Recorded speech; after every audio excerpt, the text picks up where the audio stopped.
Apocalipse capítulo 2, versículos de número 1, está escrito assim: escreve ao anjo da igreja de Éfeso, isto diz aquele que tem na sua destra as 7 estrelas, que anda no meio dos 7 castiçais de ouro. Conheço as tuas obras e o teu trabalho e a tua paciência, e que não podes sofrer os maus, e puseste à prova os que dizem ser apóstolos e o não são, e tu os achastes mentirosos, e sofreste e tem paciência, e trabalhaste pelo meu nome e não te cansaste. Tenho, porém, contra ti que deixaste o teu primeiro amor. Lembra-te, pois, de onde caíste, e arrepende-te e pratica as primeiras obras. Quando não, brevemente a ti virei, e tirarei do teu lugar o teu castiçal, e não, se não te arrependeres. Tens, porém, isto, que odeias as obras dos nicolaítas, as quais eu também odeio. Quem tem ouvidos, ouça o que o Espírito diz às igrejas. Ao que vencer, dar-lhe-ei a comer da árvore da vida, que está no meio do paraíso de Deus. Amém? Assentai-vos, meus irmãos, por favor, desocupe vossas mãos e dê uma salva de palmas para Jesus com alegria. Glória a Deus, louvado é o nome do Senhor, graças a Deus.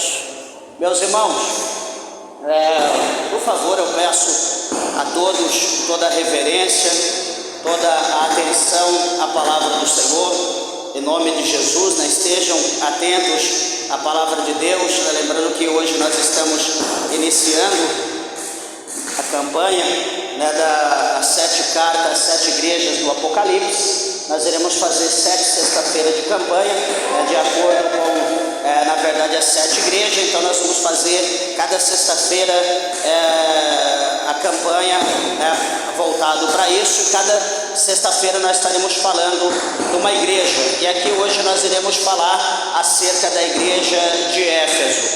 Meus irmãos, é interessante aqui essa passagem, não vou me ater muito à introdução do livro, ou até mesmo do escritor, mas vou aqui me ater a princípio na entrada da igreja de Éfeso, onde, por exemplo, a gente pode perguntar como que se iniciou esse trabalho da igreja de Éfeso. Primeiramente, meus irmãos, a gente fez a publicação, eu procurei ser assim bem categórico, bem preciso, na verdade, na questão das 7 igrejas, inclusive na campanha, quando a gente colocou lá o tema nas redes sociais, eu procurei colocar um mapa, um mapa da Ásia, da região ali do mar Mediterrâneo, e coloquei ali as 7 igrejas, tá ali o desenho. Se alguém viu, você vai compreender, senão depois você veja,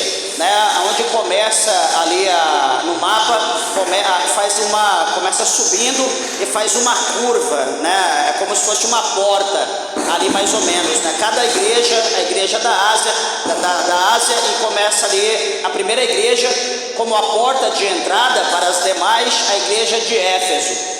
E então a igreja de Éfeso, ela foi a porta aberta para que ali o evangelho fosse levado às demais igrejas, aonde aqui, se você observa, está todas na sequência, não está aí aleatório, não está fora de padrão, mas está tudo na sequência, tudo certinho, quando a gente vê no mapa, é uma na sequência da outra, lá em cima desce até chegar na última. E observa então que a igreja de Éfeso, ela sendo a porta de entrada, e ela foi iniciada, acho que alguém já tentou para isso, aqui no livro, aqui em Atos dos Apóstolos, por exemplo, no capítulo 18 e 19, a Bíblia fala acerca, mas o mais preciso está no capítulo 19, onde o apóstolo São ali em uma das suas viagens missionárias, a Bíblia mostra para nós que Paulo ele vai chegar a Éfeso.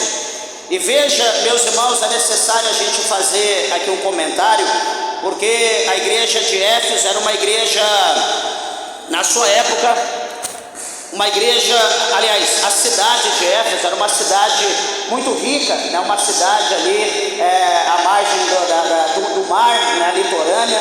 Era uma cidade que tinha uma das maravilhas do passado, né? Do mundo antigo, uma das 7 maravilhas, como por exemplo ali o grande templo da deusa Artemis ou da deusa Diana, né? Como aqui nesse capítulo 19 de Atos vai mostrar para nós que era o lugar onde habitava essa deusa, né? A deusa que veio, né, de outro planeta, né? Ela veio de outro planeta e ficou ali então naquele lugar, e ali então construíram, né, um templo imenso, muito grande, para que ali ela pudesse ser adorada, né? Ela pudesse ser ali cultuada, oferecer esses sacrifícios, e enfim havia algumas coisas estranhas, né, em meio a toda aquela situação. E eu quero até mesmo antes de nós entrarmos na questão do capítulo 2 aqui de Apocalipse que nós lemos, eu queria, né, que os irmãos por favor atentassem, né, não preocupe só com a revelação ou com imposição de mão, porque eu quero alertar, vai que Jesus vem até lá e você não prestou atenção na palavra, você não vai aprender nada. Aí quem estiver pronto vai para o céu, e quem não tiver vai continuar aqui na terra, lutando ou reinando com o anticristo. E não é isso que eu quero, né? Eu quero aquilo que a Bíblia diz, que nós precisamos e devemos crescer na graça e no conhecimento, né? Então é necessário a gente prestar atenção na palavra de Deus. Desliga um pouquinho do mundo, desliga um pouco das coisas lá de fora, desliga dos problemas, das dívidas, da dor, liga o teu pensamento em Deus. Pastor, não estou com Bíblia, pastor, não sei ler. Tá bom, fecha o teu olho, medita aí no que você vai ouvir, que a fé ela vem pelo ouvir a palavra de Deus. Eu tenho certeza que Deus vai operar por intermédio dessa situação na tua vida. Veja que aqui no capítulo 19 de Atos dos Apóstolos, Paulo ele chega em Éfeso, e a palavra de Deus vai mostrar para nós no verso de número 2 desse capítulo 19, que ele recebe, que ele encontra ali alguns homens, e ele vai perguntar: Jesus, teu sangue tem poder, Jesus. E ele vai perguntar para aqueles homens, né, se eles já haviam recebido o batismo no Espírito Santo. E aqueles homens vão dizer para Paulo que eles não haviam ainda recebido, que eles nem sabiam o que era o batismo com o Espírito Santo, e que eles haviam apenas recebido o batismo de João, que era o batismo por imersão, o batismo para arrependimento dos pecados. E a palavra de Deus mostra para nós então que o apóstolo São Paulo, no versículo de número 6 do capítulo 19 de Atos, impôs as mãos sobre eles, e a Bíblia diz que o Espírito Santo então se apoderou daqueles homens, e aqueles homens então, que eram batizados apenas nas águas, agora eles recebem o batismo com o Espírito Santo. E o verso de número 6 diz que eles falavam em línguas e eles agora profetizam. Então eles recebem 2 dons junto com o batismo do Espírito Santo, né? Primeiro eles recebem o batismo, né, do Espírito Santo, depois eles falam em línguas, né, que também é um dom de línguas, e depois eles profetizam. O segundo dom, ele recebe o dom da profecia.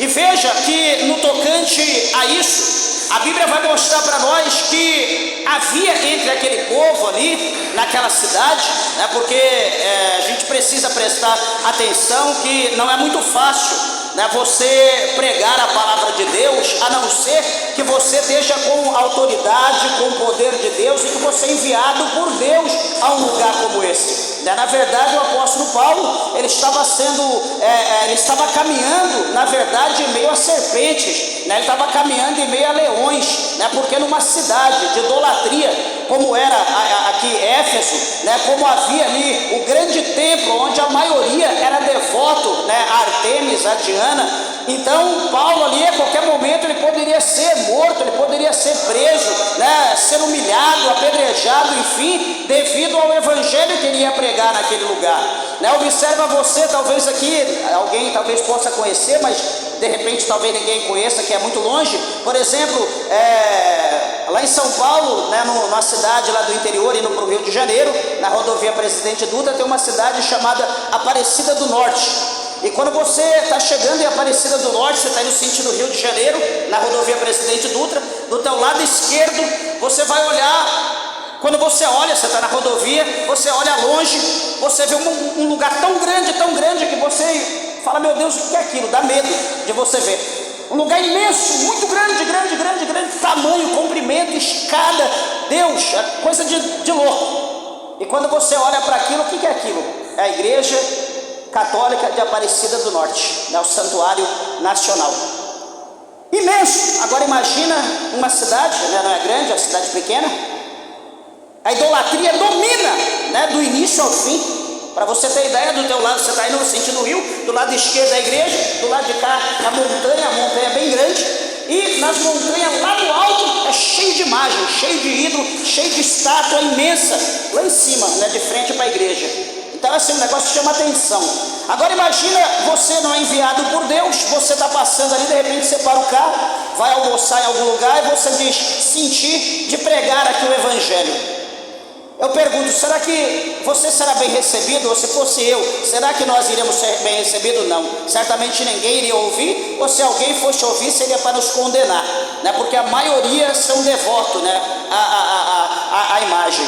Então, só para os irmãos entenderem aqui a situação, que a vida do apóstolo Paulo ali não seria fácil, mas a Bíblia vai mostrar para nós que aqui em Éfeso foi o lugar onde Paulo ele viveu mais tempo na sua missão. Ele viveu cerca de 2 anos em Éfeso, né, ali pregando a palavra, estruturando ali a igreja, levantando pessoas, homens, pessoas idôneas para poder pregar a palavra de Deus naquele lugar, porque o negócio ali não era fácil, né, o chicote ali estalava mesmo, então precisava estar ali instruindo, alertando, entrando com poder, né, como nós vamos ver aqui da palavra de Deus. Paulo então vai entrar ali com grande autoridade do Senhor, e a Bíblia vai mostrar que se levanta entre aquele povo alguns homens ali, que aqueles homens eles tinham o coração endurecido e eles não obedeciam, né? Eles não davam crédito para nada que Paulo falava, e também a Bíblia mostra aqui com letra maiúscula que eles falavam mal do caminho com letra maiúscula, está aí no capítulo 16, capítulo 19, verso 9, que caminho quer dizer Jesus Cristo, quer dizer a seita do Nazareno, quer dizer aqueles que pregavam Jesus Cristo, que estava vivo, que morreu, que ressuscitou e que ascendeu ao céu. Então eles falavam mal, né, de Jesus perante a multidão, falava mal, tentava ali colocar o povo, né, contra Paulo e desviar o ouvido do povo daquilo que Paulo falava. Pastor, mas se a cidade era idólatra, por que o povo dava ouvido para que Paulo falava? Porque veja, meus irmãos, que Paulo, ele não ia apenas pregando a palavra, ele só apenas não pregava, mas a palavra de Deus, ela era pregada na unção do Espírito Santo de Deus, com o poder de Deus, e acompanhava junto com o poder de Deus, por intermédio da palavra, os sinais, os milagres, acompanhavam também em meio à pregação de Paulo, de maneira que pessoas enfermas, quando Paulo pregava, orava, impunha as mãos, as pessoas eram curadas. As pessoas que tinham demônios se manifestavam de uma maneira terrível, sacudia, rolava para lá e Paulo expulsava em nome de Jesus, os demônios saíam, as pessoas eram libertas, pessoas cegas enxergavam, mudos falavam, pessoas coxas andavam, eram coisas terríveis. A Bíblia vai mostrar aqui para nós que o Senhor Deus fazia coisas extraordinárias por intermédio das mãos de Paulo em Éfeso. Então aqui foi o início, né? Foi a guerra, foi aquela entrada triunfal do Evangelho em Éfeso, de maneira que eles não conseguiram resistir, o coração daquele povo foi quebrado. Por isso que Paulo fala em Coríntios, lá no capítulo 16, já falei até no último culto, na questão da palavra, e esse versículo é propício para a situação, onde Paulo ele diz que uma porta grande e eficaz se me abriu, e muitos são os meus adversários, falando acerca dessa porta, né, de Éfeso que for aberta, uma porta grande, uma porta eficaz, uma porta próspera, uma porta abençoada, aonde aqui ele vai ganhar muitas almas para Jesus, aonde o Senhor Deus vai manifestar o seu poder. Só que, espera aí, meus irmãos, no tocante a todo o acontecimento, no tocante à conversão, no tocante às pessoas abandonando o templo de Artemis ou da grande deusa Diana, as pessoas deixavam de ir, as pessoas deixavam de ir lá e prestar culto, de ir lá para praticar idolatria, porque veja bem, não era só a idolatria em si. A história relata também que essa deusa Diana tinha as sacerdotisas dentro do templo, que também eram pessoas que praticavam, né, ali pecaminosidade ilícita, prostituição dentro do templo. Tinha os lugares separados aonde era praticado todo tipo de pecado da carne, com aquelas mulheres dentro do templo, né, em prol da grande sacerdotisa ou da grande deusa Diana, né? Era exigido esse tipo de prática. E veja que, como Paulo prega, a palavra de Deus, eu já disse, foi acompanhada com poder, com unção, que as pessoas viam a diferença, porque lá no templo de Diana nada acontecia, lá dentro no templo de Artemis você não via nada acontecer, era só pecado, pecado, pecado, enganação, enganação, mentira e mentira, é isso que acontecia. A pessoa entrava doente, voltava pior, daí entrava lá enfermo, saía de lá morto, e assim sucessivamente. Então, observa que a Bíblia vai mostrar para nós que chegou um momento, aqui no verso 24, se você tiver com a tua Bíblia aberta, capítulo 19 de Atos, verso 23, e depois o 24, diz assim o 23, naquele mesmo tempo, houve um não pequeno alvoroço acerca do caminho que? Acerca de Jesus Cristo, acerca da religião. E o 24, porque um certo ourives da prata, por nome Demétrio, que fazia de prata nichos de Diana, dava não pouco lucro aos artífices, aos quais, havendo-os ajuntado com os oficiais de obras semelhantes, disse: Senhores, vós bem sabeis que deste ofício temo a nossa prosperidade, e bem vedes e ouves que não só em Éfeso, mas até quase em toda a Ásia, este Paulo tem convencido e afastado uma grande multidão, dizendo que não são deuses os que se fazem com a mão. E não somente há o perigo de que a nossa profissão caia em descrédito, mas também de que o próprio templo da grande deusa Diana seja estimado em nada, vindo a ser destruída a majestade daquela que toda a Ásia e o mundo veneram.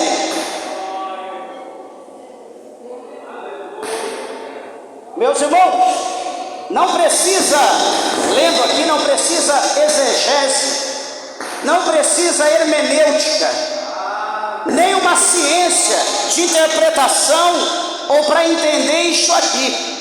Aqui os próprios homens, os maiorais lá dentro, eles se reúnem-se todos e vão falar explicitamente qual era a função da igreja, o que a igreja proporcionava para eles, né? O templo de Diana, o que proporcionava para eles, ou seja, tudo que era feito ali, tudo que era vendido, tudo que era negociado, não era para deusa nenhuma, não era para Artemis, não era para Diana, não era para nada. A Bíblia diz que tudo aquilo eles tinham eles viviam na luxúria, eles viviam na riqueza com aquilo que eles arrancavam do povo, de maneira que Paulo começa a pregar, e Paulo começa a pregar com autoridade, dizendo para o povo: olha, os deuses que foram feitos, os deuses que são feitos por mão de homens, esses não são deuses.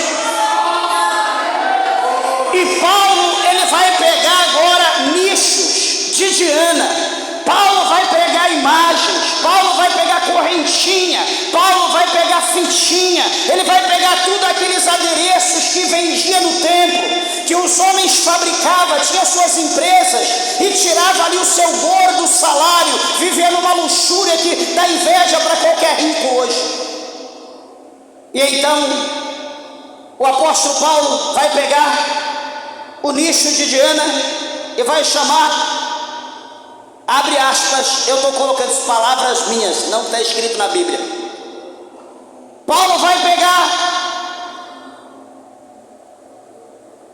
o nicho, por exemplo, isso aqui, com a imagem da Diana, e vai dizer: povo, vem aqui, traz, tem alguém doente entre vocês? Tem, traz aqui. O que você tem? Eu sou coxa, eu não consigo andar. Vem aqui, traz o cego, traz o mudo. E trouxe ali uma classe de pessoas, todo enfermo, doente, problemático, leproso, sei lá, e colocou tudo ali. Agora ele pega aquele ídolo, aquela imagem, a estátua de Diana, e diz: ó grande deusa dos Efésios, Artemis, Diana ou enfim, eu te peço, no teu nome, dá saúde a esses homens, abre os olhos do cego, faz o coxo andar, etc, e vai, passa aqui para outro, você agora, toca nas pessoas, faz alguma coisa, e todo mundo ali talvez tentando, passa papelzinho, passa fitinha, joga água benta, sei lá, nada. E Paulo só olhando para aquilo, aí, tá vendo? Isso aqui é a deusa de vocês. Agora, espera um pouquinho, vamos lá. Olha para cá, presta atenção. É em nome de Jesus Cristo, eu vos ordeno: ande, veja, escute, pule, salte, seja limpo. E todo mundo se manifesta ali e se coloca de pé. E aquilo, todo mundo fica perplexo, fica pasmo. Então Paulo diz: os deuses feitos pela mão dos homens não são deuses, não tem poder para nada, foi provado, e Jesus, só no nome dele, olha aí a maravilha, olha o milagre que aconteceu. Jesus é o Senhor, Jesus é o Senhor, Jesus é o Senhor, é o Todo-Poderoso. E ali, meus irmãos, Paulo faz o apelo, multidão aceita Jesus, multidão entrega o seu coração para Jesus, multidão abandona o templo de Diana. E aqueles homens, eles vão ficar doidos. Peraí, olha, não só aqui, mas em toda a Ásia, esse homem Paulo está convertendo multidão a essa seita do caminho. Todo mundo está servindo a Jesus. Se continuar assim, daqui a pouco não vai ter ninguém aqui no templo, vai ter que derrubar isso aqui. E o que vai ser do nosso conforto, da nossa riqueza, da nossa luxúria? Como nós vamos viver? Meus irmãos, os dias de hoje são reflexo dos dias passados. Eu digo para todos, talvez você não saiba. Não, pastor, não, tá bom, então eu quero que você prove para mim que não. Eu já estou provando na Bíblia para você, estou lendo aqui, te mostrando. Então eu quero que você prove para mim que hoje não esteja acontecendo exatamente a mesma coisa. Estão brincando com as pessoas, estão arrancando couro, estão arrancando lã, estão arrancando gordura das pessoas, e está todo mundo dando risada, achando que é uma bênção. E eu quero dizer que uma bênção é você entregar a tua vida para Jesus. Uma bênção é você servir a Jesus. Sabe por quê? Porque além de Jesus te abençoar aqui na terra, Jesus ainda ele promete para você salvação. Jesus ele promete para você vida eterna. Jesus ele promete que vai te libertar. Ele promete que ele vai te dar. Louvado seja Deus, aquilo que o mundo não pode te dar, aquilo que o dinheiro não pode te dar, quer passar a eternidade com ele no céu. Será que você crê na palavra de Deus? Será que você pode glorificar o Senhor?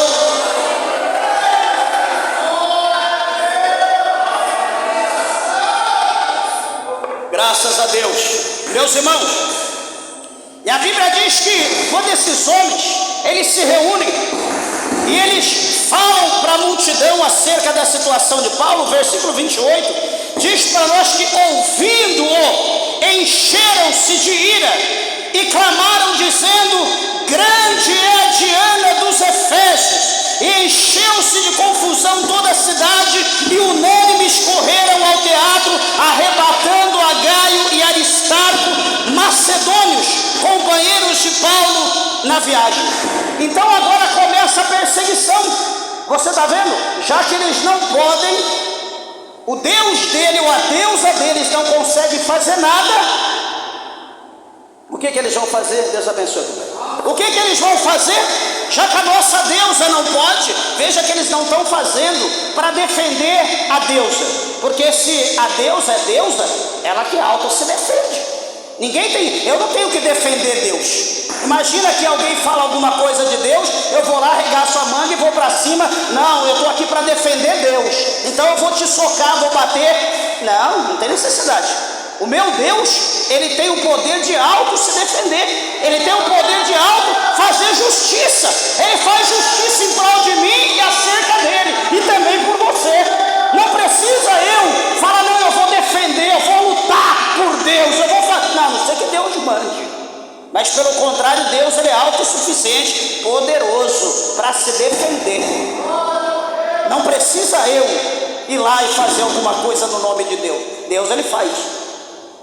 Então, aqui nós vemos que agora eles vão começar a perseguir os obreiros de Paulo, também vão perseguir Paulo, vão prender. Não é por causa de Diana, é porque, estava minando, a grana não estava mais entrando no bolso deles, ninguém mais estava comprando estatuazinha, ninguém mais estava comprando ídolo, ninguém mais estava comprando fitinha para pôr no braço, correntinha para pôr no pescoço, ninguém estava comprando mais nada, estava lá produzindo e o negócio não saía, estava encalhado. Peraí, isso aqui dá tantos milhões para nós, mas e agora o que nós vamos fazer com isso? Ninguém está comprando mais, ninguém acredita mais. Então o jeito é fazer o quê? Vamos fechar a boca, vamos prender os pregadores, vamos fechar as igrejas, vamos perseguir o povo. Isso aconteceu, isso está acontecendo e isso vai acontecer até a volta de Cristo. Você acreditando ou não, está acontecendo.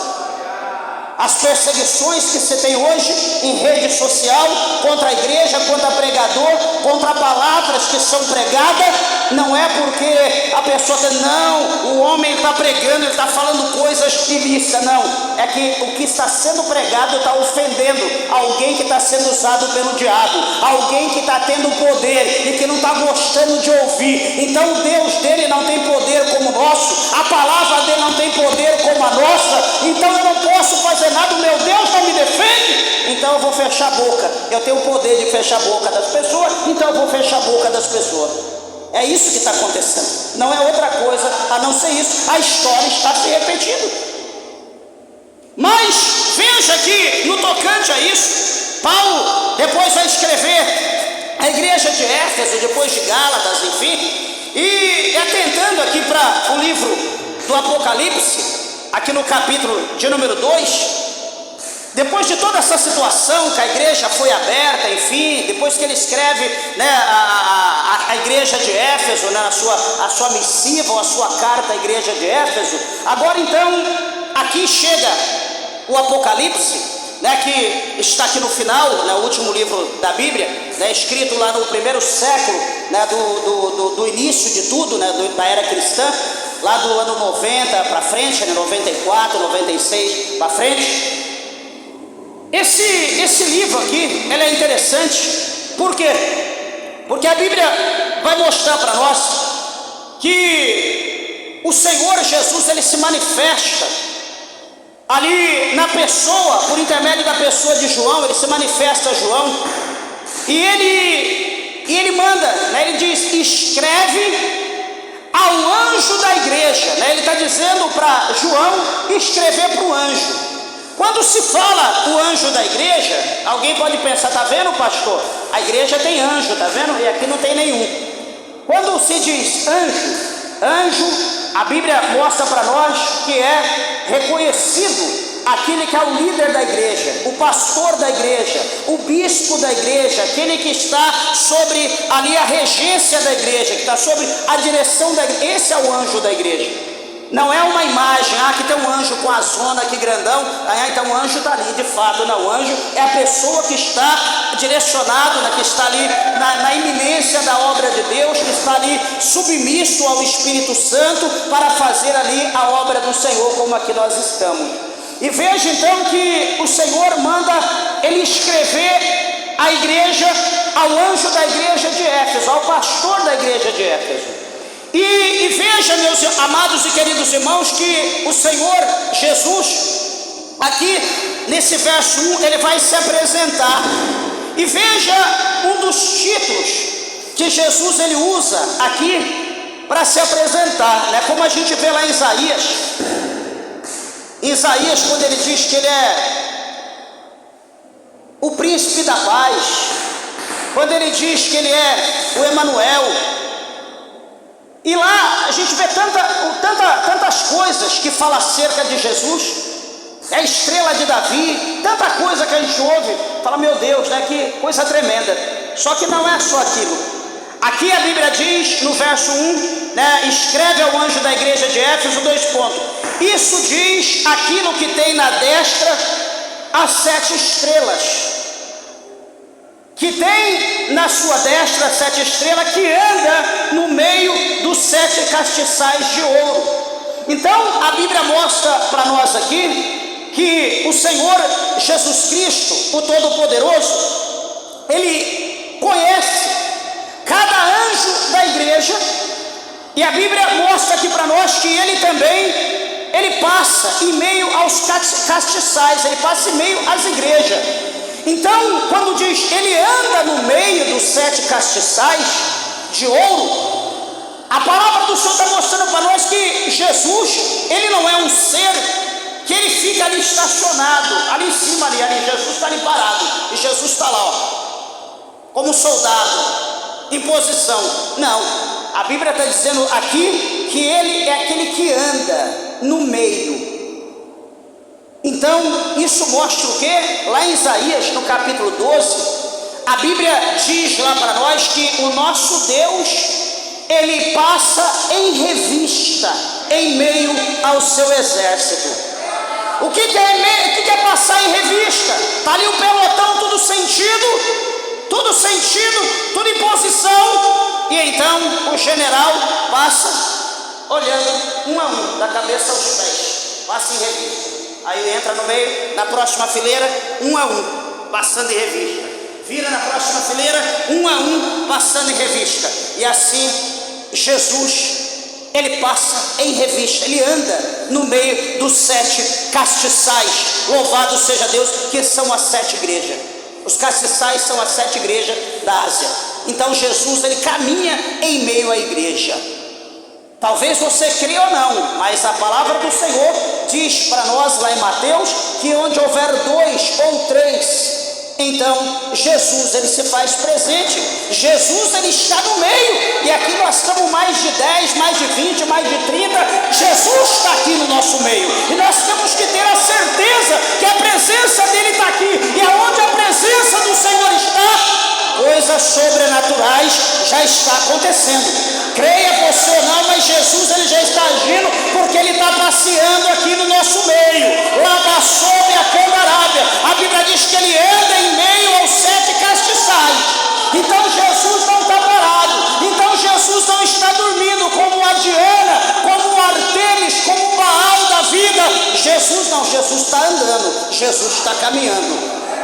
Lá Camon do Candarábia, e quando Jesus caminha, Jesus ele vê, porque lá no capítulo 1 e no capítulo 2, veja bem, de Jó, a Bíblia diz que o Senhor Deus pergunta para Satanás, desocupado, e o Senhor pergunta para ele: Satanás, de onde tu vens? E ele diz: Senhor, eu tenho caminhado, eu tenho dado volta e tenho caminhado, passeado pela terra. Então, se ele tem caminhado, tem passeado.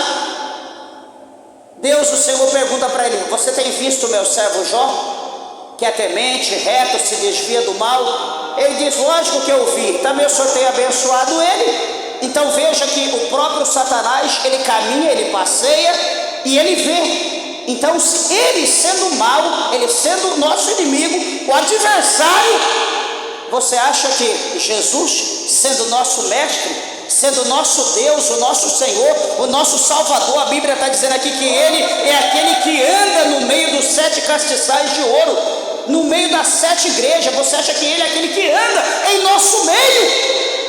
Você acha que ele não está vendo o que você está passando, a situação que você está vivendo? Você não acha que ele tem o poder de fazer alguma coisa, de mudar a tua vida? Meus irmãos, nós temos que levantar nossa cabeça, dar glória a Deus. Nós temos que levantar nossa cabeça e nos alegrar, porque o Senhor fez, faz e fará grandes coisas pelo seu povo. Será que você crê na ação de Deus na tua vida? Adore e glorifique a Deus nessa noite. Lá que a mandara sobe a canarábia, suribianda arabaia, a ele toda honra e toda glória.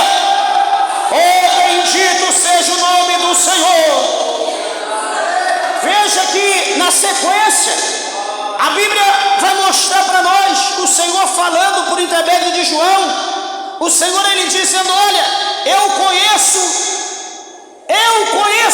as tuas obras, eu conheço o teu trabalho, a tua perseverança ou paciência. Aqui é a mesma coisa, né? No grego aqui paciência quer dizer perseverança. Então, só conhece a obra, só conhece o trabalho, só conhece a paciência ou a perseverança aquele que convive. Não adianta, aqui eu encontrei, aqui chegou, vamos supor, o cooperador João, vamos supor, veio lá do Amazonas, e aí chegou aqui para visitar. Ô varão, que benção, eu te conheço as suas obras, conheço o seu trabalho, sei que o senhor é uma pessoa paciente, perseverante. Certamente eu estarei exaltando o ego dele, e em contrapartida eu estarei mentindo, porque eu não sou onipresente, né? Eu não estou em todo lugar ao mesmo tempo. Eu não tenho condição de estar lá vendo se de fato ele está agarrado na obra, se de fato ele está trabalhando, se de fato ele está perseverando. Eu não sei, eu sei que ele está na obra, mas não sei o que ele está fazendo. Então só pode afirmar: conheço as tuas obras, conheço o teu trabalho, conheço a tua paciência, a tua perseverança. Por que eu digo isso que eu conheço? Porque eu estou junto. Minha esposa pode dizer isso de mim, eu posso dizer isso dela, porque nós convivemos juntos, nós somos casados. Eu sei tudo a respeito dela, ela sabe tudo a respeito de mim. Só que Jesus ainda vai além ainda, porque ele conhece o nosso pensamento, a intenção do nosso coração, a nossa fraqueza, a nossa força. Isso eu não conheço dela e nem ela conhece de mim. Eu posso dizer que eu estou bem, mas eu não estou. Ela pode dizer que ela me conhece, mas ela não conhece, só conhece aquilo que foi apresentado. De igual forma eu para ela, mas Jesus ninguém engana.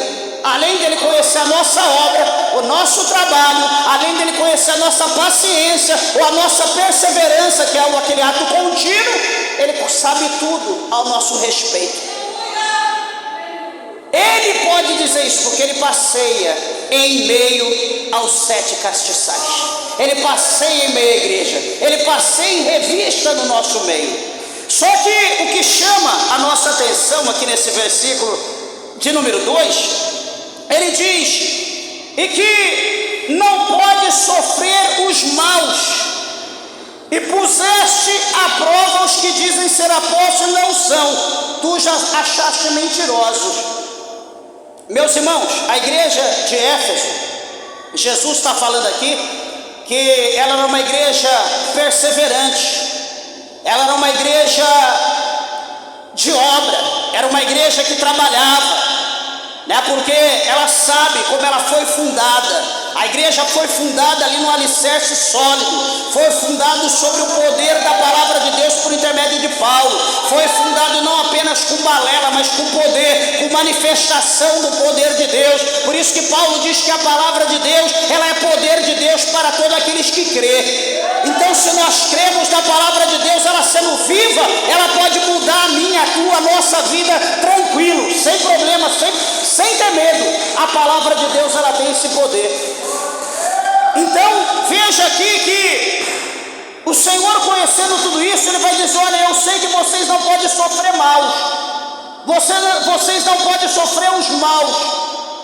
E Ele diz: puseste à prova os que dizem ser apóstolos e não são, e tu os achaste mentirosos. A palavra de Deus diz para nós que, principalmente quando tange a questão de obreiros, né? Provavelmente era o caso aqui, ou dos novos convertidos, né? Provavelmente, quando vem, adentra ao ministério, né? De primeiro, isso na década de 80, uma pessoa, quando ia entrar em comunhão na igreja, era no mínimo 6 meses a 1 ano para a pessoa tomar a primeira ceia. Por exemplo, se a pessoa praticasse um ato de adultério, no mínimo 2 anos para lá, fora de comunhão. No mínimo isso aí. E hoje a gente vê que as coisas mudaram, né? Hoje a pessoa aceita Jesus hoje, já tem ali uma bacia, já joga a pessoa dentro, já sai dali, já vem aqui, come o pão, bebe o vinho, já dá uma carteirinha de obreiro. A pessoa pecou, adulterou, continua adulterando, não, tranquilo, não tem problema não. Dá um cargo de pastor, amanhã ele tropeça, larga a esposa, não tem problema, Deus é contigo, a gente ama, Deus vai preparar uma melhor. Na outra semana ele já está com outra, e assim o negócio está rolando. Está indo, está tudo bem, está bom demais, mas para alguém está bom, mas para o céu não, isso está errado. E aqui a Bíblia mostra aqui para nós que foi colocado à prova aqueles que dizem, né? Aqui está vendo, aqui a gente está falando de obreiro, que dizem ser apóstolos e não são. Então chegava na igreja de Éfeso alguém com título, chegava na igreja de Éfeso, porque, meus irmãos, a igreja de Éfeso, ela tinha 2 problemas, 2 perseguições. Primeiro, ela tinha a perseguição externa, veja bem, a perseguição externa, que era o poder de Roma, que perseguia as igrejas, e tinha a perseguição interna, que era as heresias, que era disseminada, que era propagada por intermédio dos hereges. Chegavam como homens de Deus, como mulheres de Deus, e vai, receba, pá, bater no pé, falando em mistério. Opa, já é homem de Deus, vem aqui, sobe no púlpito, prega hoje. E já se unia, olhava o povo, via que aquele povo era uma terra fértil para disseminar a heresia, para disseminar o gnosticismo, entre outras da época. E quando o pastor, o apóstolo, alguém tinha que sair para uma missão, que demorava muito, porque tudo era de a pé ou era de navio, demorava muito tempo para ir em determinado lugar e voltar, muitos dias, meses. Então ele assumia, não, eu já sou obreiro, eu assumi aqui a igreja, pode deixar que eu te ajudo, vai lá, faz a obra, eu tomo conta do povo. Olhando para essa premissa, nós vemos no capítulo 3 da carta do apóstolo Paulo aos Gálatas, né? Se alguém já foi curioso, já atentou para isso.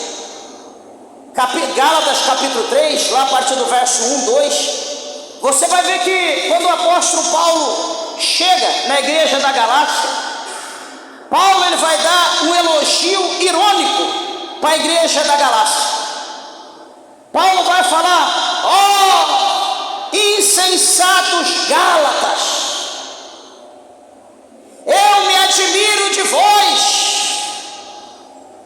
como vocês estão hoje. Eu me lembro que vocês iniciaram no Espírito, eram espirituais, e hoje eu chego aqui e vejo vocês todos carnais. Quem vos ensinou a desviar do evangelho que eu vos ensinei? Então, na ausência do líder, os falsos aproveitavam a brecha para introduzir fortemente as heresias no coração das irmãs, dos irmãos, no seio da igreja de uma forma ampla, de uma forma plena, e como estava ali como pastor, eu autorizo, eu permito, fica tranquilo. O nosso alvo é o céu, não se preocupa, Deus entende, Deus sabe, e vai ficar tudo em paz. Aí quando Paulo chega, o negócio fica estreito, o chicote estala, porque não é aqui o evangelho que Deus ensinou. Ele viu o evangelho que Paulo pregava, eles tinham acesso às cartas de Paulo. Como hoje, por exemplo, eu não tenho autonomia, veja bem a situação, eu não tenho autonomia de chegar aqui e dizer para a irmã: ô irmã, hoje é sexta-feira, amanhã é sábado, vai no salão, corta teu cabelo, pinta, arranca a sobrancelha, faz isso, faz aquilo. Eu pergunto, quem me deu essa autoridade para falar isso para você? Quem mandou eu te falar isso? Se alguém mandou, tenha certeza que foi o diabo, não foi Deus, nem o Espírito Santo, porque a palavra de Deus condena isso. Eu não posso sobressair, ir além da palavra de Deus, é só o que está escrito aqui e pronto. Então se a Bíblia diz não, quem sou eu para dizer eu permito? Pode me apedrejar, pode me apunhalar, porque eu estou sendo um crápula, eu estou sendo um mentiroso. Ah, pastor, mas o meu pastor lá falou. Eu falei, então cuidado com ele, coloque ele na prova. Que negócio é esse? Que autoridade eu tenho para mudar a palavra de Deus? Quando Paulo chega, peraí, talvez aqui alguém não está acreditando no que eu estou falando, deixa eu ler aqui, para você ver que não é a minha palavra. Aqui ó, Gálatas capítulo 3, pronto, está aqui, deixa eu ler exatamente como está. Gálatas 3:1, quem tem a Bíblia, que entenda. Ó insensato Gálatas, quem vos fascinou para não obedecerdes a verdade, a vós perante os olhos de quem Jesus Cristo foi evidenciado, crucificado entre vós? Se quisera saber isso de vós, recebeste o Espírito Santo pelas obras da lei ou pela pregação da fé? Você recebeu o Espírito Santo pela obra da lei ou pela pregação da fé? Foi pela pregação da fé. Versículo 3: sois vós tão insensatos que, tendo começado pelo Espírito, acabeis agora na carne? Já pensou, meus irmãos, chegar naquele dia diante de Deus, o Senhor sacar, abrir a caixinha de promessa lá no céu e tirar esse capítulo 3, esse verso 3 aqui para a igreja, dizer: minha igreja, olha aqui, ó, vocês começaram no Espírito e agora terminaram na carne. Quem vos ensinou isso? Quem mandou? Vocês não sabem ler? Vocês não têm entendimento? Porque vocês estão buscando só aquilo que agrada a vossa carne. E aí, o que nós vamos falar? Ah, o meu pastor que mandou, o meu pastor que ordenou. Peraí, será que tudo que o pastor manda você faz? Ou você faz só aquilo que te agrada? É igual filho rebelde. A igreja hoje está igual filho rebelde. Faz isso? Não. Pega aquilo para mim, pega você. Chega da hora, você não manda em mim, eu chego a hora que eu quiser. Não tenho relógio, meu relógio parou. A igreja está desse jeito, mas atenção, ninguém precisa se preocupar comigo. Não se preocupe, mas se preocupe com o que você está ouvindo. Se preocupe com o que está escrito. Não se preocupe comigo, eu não sou nada. Se preocupe com o que você está ouvindo e com o que está escrito. Porque naquele dia, no dia do juízo final, os livros serão abertos. 66 livros vão ser abertos. E a Bíblia diz que cada um de nós vamos dar conta das nossas obras segundo o que está escrito no livro. Aí eu quero ver todos aqueles que são bons de desculpa, tentando sair pela tangente. Ai, ai. Versículo de número 3, ele diz, aliás, o 2 aqui concluído, ele fala que os apóstolos foram colocados em prova, e em meio a ser colocado na prova, eles foram achados mentirosos, ou seja, eles foram reprovados na igreja de Éfeso, eles não passaram no teste como apóstolo. Versículo de número 3: sofrestes e tem paciência, trabalhaste pelo meu nome e não te cansaste. Então, veja, meus irmãos, que o trabalho contínuo da obra de Deus traz, para aqueles que trabalham, traz cansaço. Espera aí, eu estou dizendo trabalho contínuo, não estou dizendo chegar na igreja 8 horas e ir embora 9 horas, 1 ou 2 vezes na semana. Pelo amor de Deus, não fale isso como um trabalho. Eu estou dizendo um trabalho contínuo. Sabe aquele trabalho que você começa às 7 da manhã, vai até 5 da tarde ali, só para comer alguma coisinha e volta? Isso é um trabalho contínuo que te cansa. Agora 1 hora ou 1h30 ou quiçá 2 horas, isso não cansa ninguém, nem mata ninguém, pode ter certeza disso. Então ele está dizendo: e sofrestes e tem paciência e trabalhaste pelo meu nome, não se cansaste. Então Jesus está mostrando aqui à igreja de Éfeso, ele está mostrando aqui que ele vê tudo, que ele contempla todas as coisas, o sofrimento de cada um ele está vendo.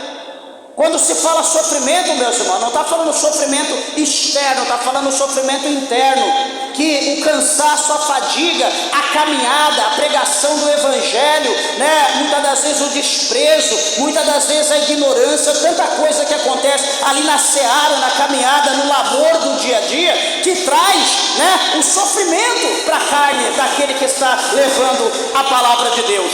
E ele diz aqui também, olha, e sofreste tem de paciência, porque eu sempre falo aqui, alguns dos irmãos já ouviram, a paciência é uma virtude. Não são todos que têm paciência.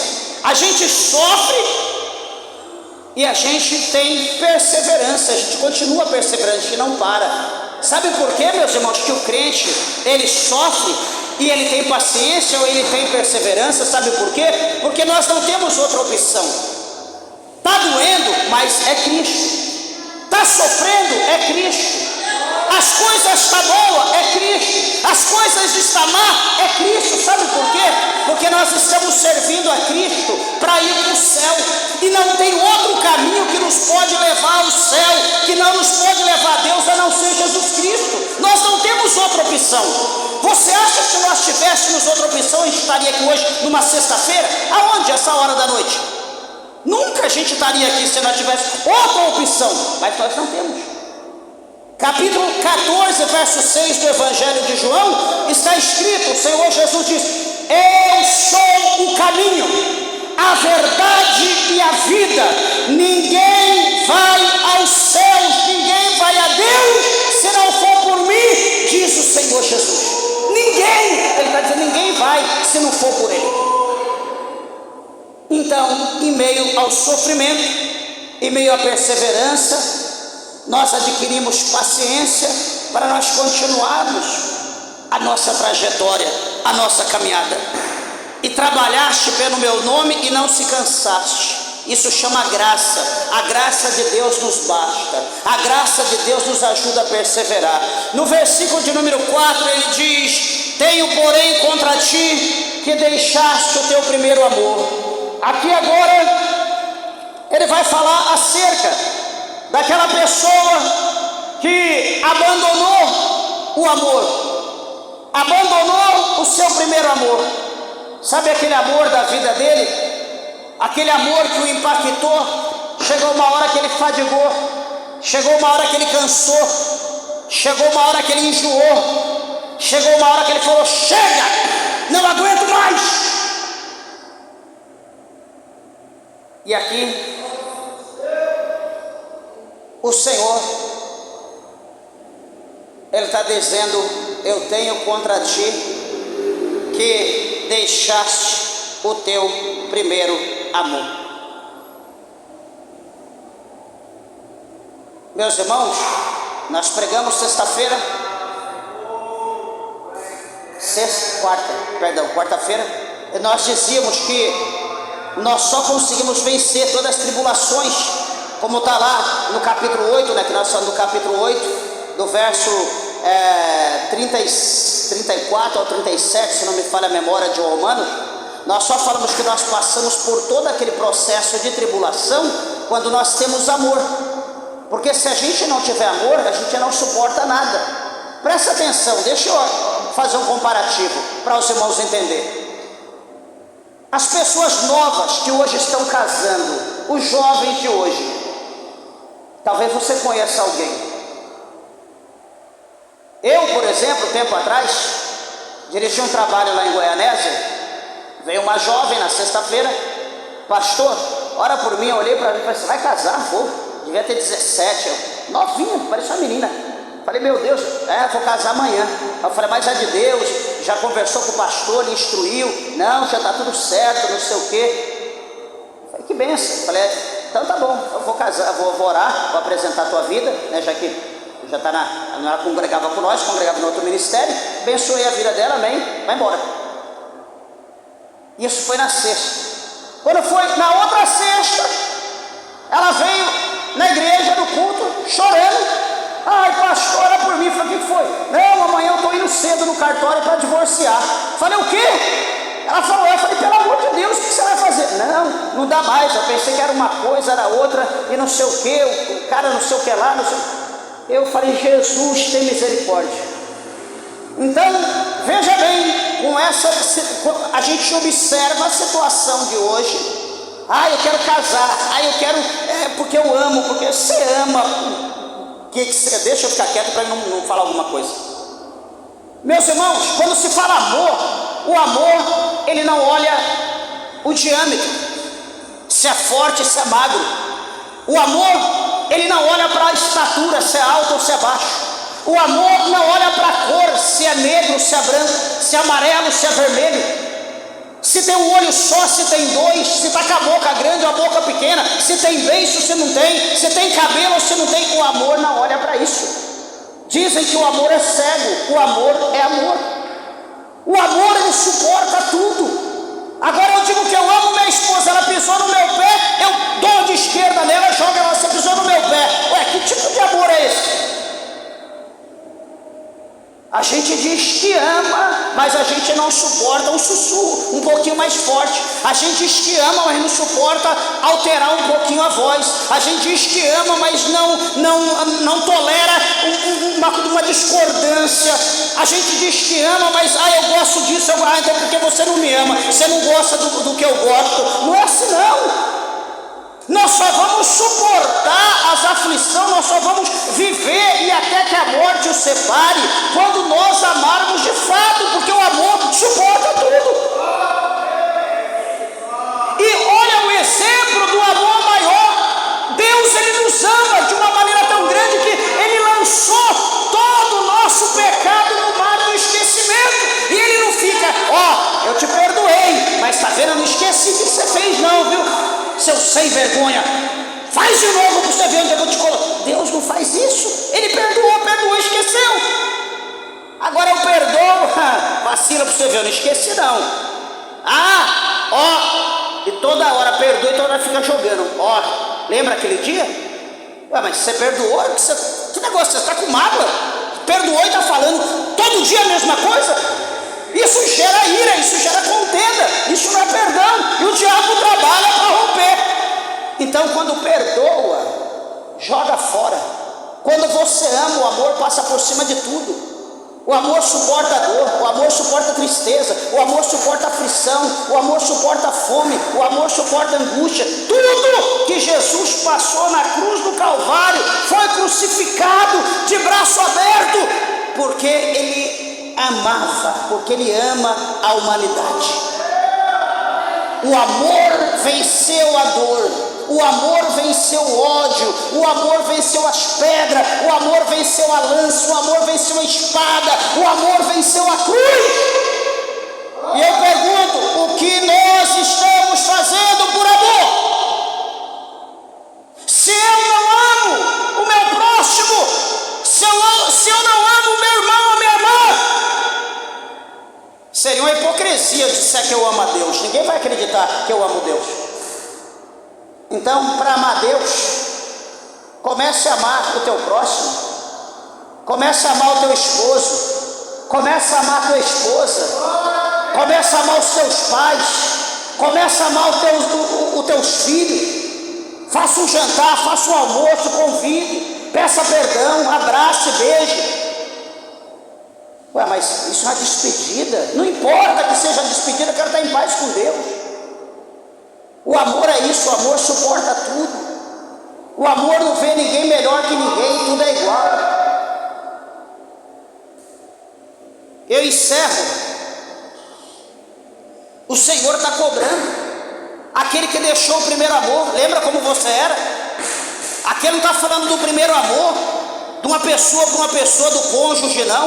Ele está falando aqui do primeiro amor acerca da obra dele. Lembra como você era no começo da tua fé? Aquela pessoa presente, aquela pessoa que ora, aquela pessoa de compromisso, de responsabilidade, aquela pessoa que abraçava tudo, aquela pessoa que queria fazer, aquela pessoa que era o primeiro. Olha hoje para a tua vida. Será que você ainda ama a Deus? Aonde está o teu amor? Olha como ele vai falar aqui. Lembra de onde tu caíste? Levanta e pratica as primeiras obras. Porque Deus não tem prazer naquele que abandona o amor, que vive, que divorciou dele. Porque se não ama mais, como que eu vou caminhar com Deus se eu não amo Deus? Como que eu vou caminhar na obra de Deus se eu não amo mais a obra de Deus? Isso gera separação, gera divórcio. E é isso que Deus quer? Não. A união de Deus é para sempre. A aliança de Deus foi feita uma aliança eterna. Veja que a aliança, ela não tem início nem fim. A aliança, ela é contínua por inteira. Não existe emenda em aliança. Se você é curioso, pode tirar do teu dedo e olha a aliança. Ela é contínua, ela não tem emenda. Não existe aliança com emenda. Ela não tem começo, porque se ela fosse emendada, ela começa aqui, acaba aqui. Então você ia olhar e falar, não, então minha vida conjugal, meu amor vai ter o início e o fim. Então, quando será o fim? Você já fica com a pulga atrás da orelha. Então a aliança, ela é contínua. O amor é contínuo, é até que a morte o separe. A única coisa que divide a aliança, que separa a aliança, é a morte. Eu estou dizendo do cônjuge e estou dizendo com Deus. A única coisa que nos separa de Cristo, né, como diz, nem a morte. Veja bem, porque Paulo, ele diz para nós, né, que o crente, ele não morre, ele passa da morte para a vida. Louvado seja o nome do Senhor. Então, né, isso que o Senhor tem para nós. Interessante, amados e queridos, eu encerro aqui, que no verso 7, ele diz para nós, que quem tem ouvidos, ouça o que o Espírito diz à igreja. O que vencer, ele está dizendo aqui, olha, isso aqui também chama a nossa atenção. Ele está falando, o que vencer, no verso 7, ele está dizendo, olha, toda a igreja ali, do setor aeroporto em Uruaçu, da Renovo Pentecostal, toda a igreja venceu. Ele está dizendo, presta bem atenção, ao que vencer.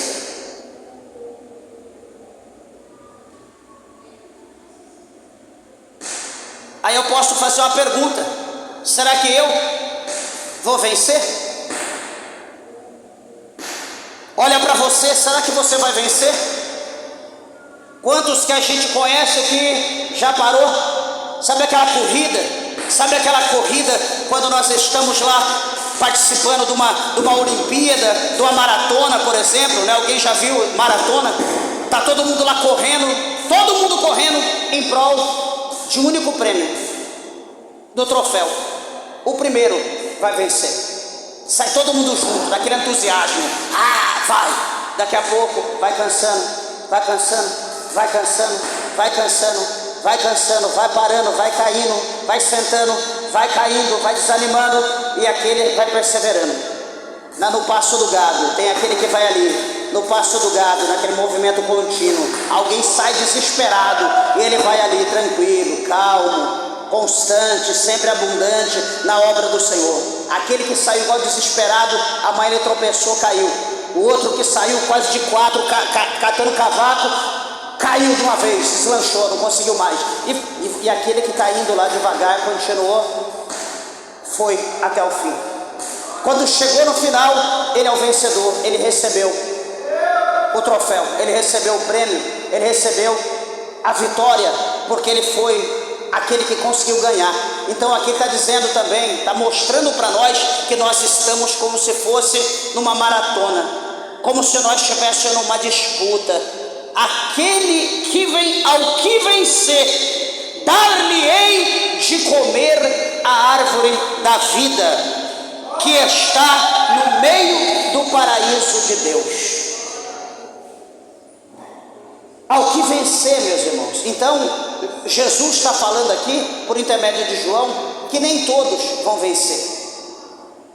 Não é quiçá que eu vença, luto para isso. Que Deus me livre de amanhã tropeçar.